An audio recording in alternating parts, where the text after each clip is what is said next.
I want to start off by saying that since you've seen us last time, since we've been here last time, there has been some happenings behind the scenes.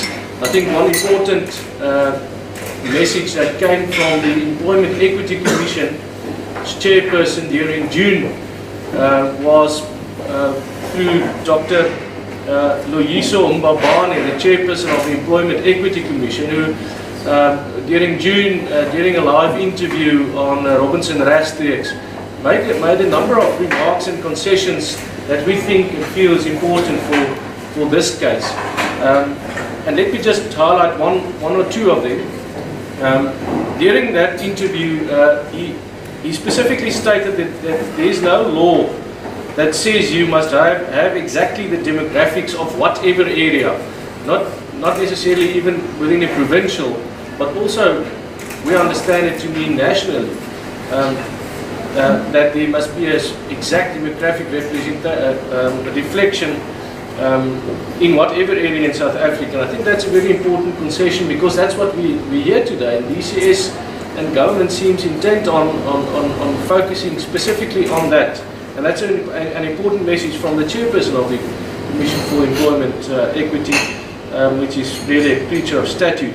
And I think another important concession that came, we have the footage, you can view it afterwards, is that that he specifically said the Employment Equity Act says you must look at both nationally and provincially, and that reflects to, that relates to when you look at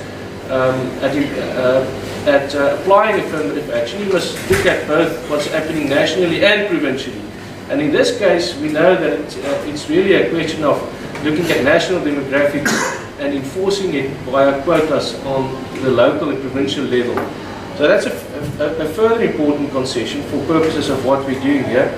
Another thing is that he himself conceded during that interview that government has not yet issued clear guidelines regarding this whole issue of demographics, etc. And that's also very important.